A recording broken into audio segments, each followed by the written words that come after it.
முரளி பார்த்துக்கிறேங்க்கா. நீ அம்மாட்ட சொல்லிட்டு போ. என்னடா சொல்லிட்டு போன அம்மாட்ட? உன் பையன் மனசுல வாங்காமல் பார்த்துக்கன்னு அம்மாட்ட சொல்லிட்டு போ. என்னடா புதுசாக கிளம்புற நேரத்துக்கு ஏதோ பேசுகிற? பொடி வச்சு பேசுகிற? பொடியெலாம் வச்சு பேசலக்கா. உன்கிட்ட சொல்லணும் அப்படின்னு தான் நினச்சிட்டு இருந்தேன். இப்போல்லாம் அப்படி தான் ஆகிடும் போல இருக்குக்கா. என்னடா ஆகிடும் போல இருக்கு? அம்மா நான் பண்ணுற எந்த விஷயமே அம்மாவுக்கு வந்து திருப்தி தரலன்னு நினைக்கிறேன். நீ எதை வச்சு சொல்கிற? இப்போ யாராவது அம்மாவை பார்க்க வராங்கன்னு வச்சுக்கேன், எப்படி இருக்கீங்க கேட்பாங்க. ஏதோ இருக்கேன், ஏதோ பார்த்துக்கிறாங்க அப்படின்னா அவங்க என்ன நினைப்பாங்க? பார்த்துக்குறவங்க. நீ பார்க்குறிய இந்த ரூமை வயசானவங்க யாராவது இருக்கிற ரூம் மாதிரியா இருக்குது? அதெல்லாம் சும்மா சொல்லக்கூடாதுடா. அவ்வளோ நீட்டாக மெயின்டைன் பண்ணிகிட்டு இருக்கேன். மருந்து மாத்திரை எல்லாம் ஒரு வாரத்துக்கு முன்னாடியே பார்த்து கரெக்டாக வாங்கி கொடுத்துட்றேன். ஃபிசியோதெரபிஸ்ட்டு வாரத்துக்கு 2 தடவை வர்றாரு. இந்த பெட்டை பாரு, அவ்வளோ சொஃபிஸ்டிகேட்டான பெட்டு. அம்மாவோட உட்காந்து பேசும்போது பார்த்தேன். ஆமாம், டாக்டரு நீ சொன்ன நம்மாட்ட இருக்கிறதுலையே ஸ்பெஷலான டாக்டர், எவ்வளோ செலவானாலும் பரவாயில்லன்னு மாதத்துக்கு 2 தடவை வந்து பார்க்குறாரு. அம்மா சொன்னாங்க. இதுக்கு மேலே என்னக்கா பண்ண முடியும்? ஏன் அம்மாவுக்கு ஒரு திருப்தி இல்லை இதில்? ஏண்டா நீ ஏன் திருப்தி இல்லை? அப்போ என்னடா தினம் கூப்பிட்டு உன்ன மாதிரி என்ன யாரும் பார்த்துக்கிறவங்களோ, உன்ன மாதிரி என்ன யாரும் பார்த்துக்கிறவங்களோன்னு சொல்லணும்னு எதிர்பார்க்குறியா? நீ என்ன எதிர்பார்க்குறன்னு புரியலடா. அவங்களுக்கு திருப்தி இல்லைன்னு எப்படி நீ எதை வச்சு சொல்கிற முரளி? எனக்கு புரியவே இல்லை. என்ன எதிர்பார்க்குற நீ அம்மாட்ட? சரி, அதை விடு. 2 நாளைக்கு முன்னாடி 8 மணிக்கு பசிக்குது அப்படின்னு கேட்டாங்க. டிஃபன் கொடுக்கணும். சரி கொண்டு கொடுத்தாச்சு. சரி, நேற்று எனக்கு 8 மணிக்கு சொன்னாங்களே அப்படின்னு சொல்லிட்டு நேற்று 8 மணிக்கு கொண்டு கொடுத்தாங்க. ஏன் எங்கேயாவது வெளில போக போகிறீங்களா? 8 மணிக்கு எப்படி நான் சாப்பிட்றது? இதே வழக்கமாக போச்சு உங்களுக்கு, வெளில போயிட்டு லேட்டாக வர்றது அப்படின்னு. இல்லை, நீனும் பார்க்குற இந்த 4 வருஷமாக அம்மா படுத்ததுலேருந்து எங்கேயாவது ஃபேமிலியோடு நான் வெளில போகிறேன்னா? ஏதாவது நம்ம வீட்டு ஃபேமிலி ஃபங்க்ஷன் வரல இல்லை. காலையிலேருந்து சாயங்காலம் வரைக்கும் ஒரு ஆள் போட்டிருக்கேன், சாயங்காலத்துலேருந்து நைட்டு வரைக்கும் ஒரு ஆள் போட்டிருக்கேன். இருந்தாலும் நான் மத்தியானம் ஒருத்தர வரேன். எங்கேயுமே தங்குறது இல்லைங்க நான் ஃபேமிலியோட. இது மேலே நான் என்ன பண்ண முடியும் சொல்லு? எனக்கும் ஒரு லைஃப் இருக்குல்ல, அதில் வாழறதே இல்லையே. டே நம்ம அம்மா தானடா பாட்டியை பார்த்துக்குச்சு.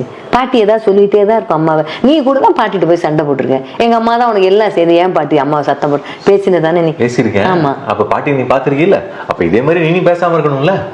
எப்பா இப்போ வயசான காலத்தில் அதெல்லாம் தோணாதுடா. வலி உன்னால எப்படிதான் எல்லாத்தையுமே பாசிட்டிவா எடுத்துக்க முடியும்? உன்னால எல்லாத்தையும் எப்படி நெகட்டிவா எடுத்துக்க முடியுமோ அந்த மாதிரி தான்டா எனக்கு எல்லாத்தையும் பாசிட்டிவா எடுத்துக்க முடியும். எல்லாம் செய்யற பையனுக்கு பாரமா இருக்குமேன்னு அவன் விரக்தியில பேசுறான்னு எடுத்துக்க மாட்டியா? சொல்ல பாப்போம். சரி, பாரமா இருக்கிற பையனுக்கு இப்படிதான் மனசு கஷ்டப்படுற மாதிரி பேசு. நான் உனக்கு சொல்லிட்டா சொல். நீ வெளியில இருந்து பாக்குற, அவனுக்கு புரியாது. என் வலி உனக்கு கண்டிப்பா புரியாது. நீ வெளியில இருந்து பாக்குற. நல்ல கடைசியில நல்ல வார்த்தையா சொல்ல. என்னடா எனக்கு வலி புரியுதே, எனக்கு மாமியார் இருக்காங்கப்பா, நானும் வீட்டுல வச்சு பாத்துக்கிறேன், தெரியுமில்ல உனக்கு? அது மாமாவை கேட்டாதான் தெரியும் அந்த வலி. இந்த பாரு, உன்ன மாதிரியே தான் அங்கேயும் அம்மாக்கும் பிள்ளைக்கும் ஏதாவது வந்துகிட்டே இருக்கு. நானும் குறுக்க பூந்து சொல்லிட்டு தான் இருக்கேன். எப்படிடா எனக்கு வலி தெரியாதுன்னு அப்படியே நாக்குல பல்ல போட்டு அப்படி ஒரு வார்த்தை சொல்ற?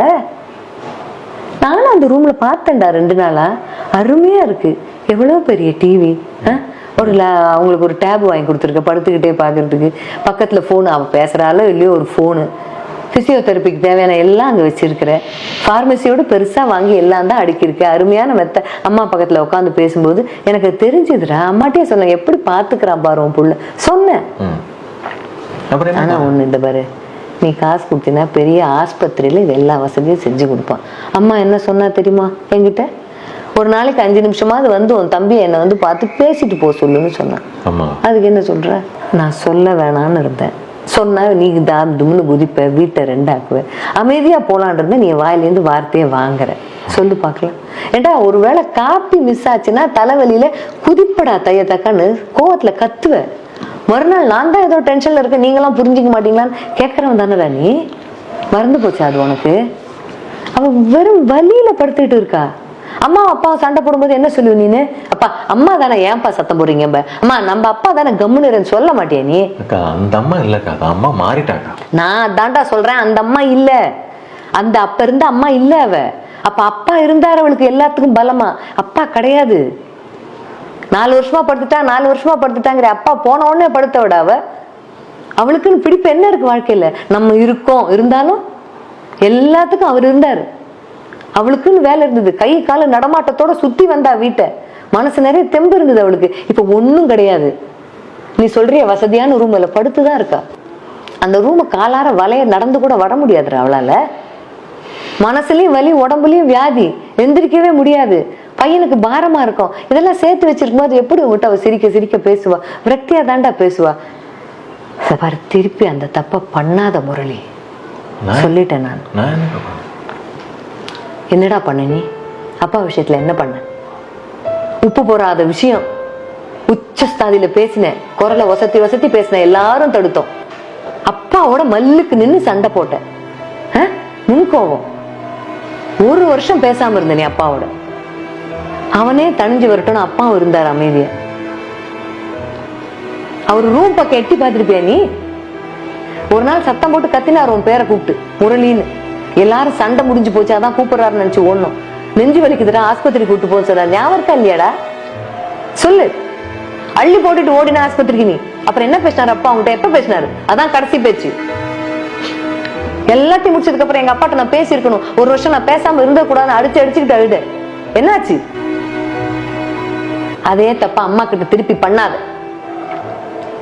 போனதுக்கு அப்புறம் புலம்பி பிரயோஜனம் இல்லை முரளி. இருக்கும்போது அனுசரணையா வாழ கத்துக்க. அப்புறம் எங்க அம்மாக்கு நான் அதை பண்ணேன் அந்த ரூம்ல, இதை பண்ணேன் இந்த ரூம்ல. அந்த ரூம்ல யாரு இருப்பா? காலையில ஒரு ஆளு, மத்தியானம் ஒரு ஆளு போட்டு பாத்துக்கிறது அந்த அம்மாக்கு சந்தோஷம் இல்ல முரளி? 5 நிமிஷம் எட்டி பாரு அவ ரூம்ல. பக்கத்துல உட்காந்து தலையை தடவை கொடுத்து பேச என்ன வந்துச்சு உனக்கு? கல்யாணம், காது குத்தி 4 இடம் சுத்தி பாக்குறதுலாம் இருக்கவே இருக்குடா. அவ காலத்துக்கு அப்புறம் நீ நிம்மதியா எங்க வேணா போ. கேட்டா எனக்கு இது தெரியாதுங்கிற, எனக்கு இந்த வலி தெரியாதுங்கிற, நான் வெளியில நின்று பேசுறேங்கிற. பாரு, திருப்பி சொல்றேன், அப்பா கிட்ட பண்ண தப்ப திருப்பி அம்மா கிட்ட பண்ணாத. வாழ்நாள் முழுக்க அந்த வலி போகாது. நான் சொல்லிட்டேன், அவ்வளவுதான். முரளி, அம்மா வர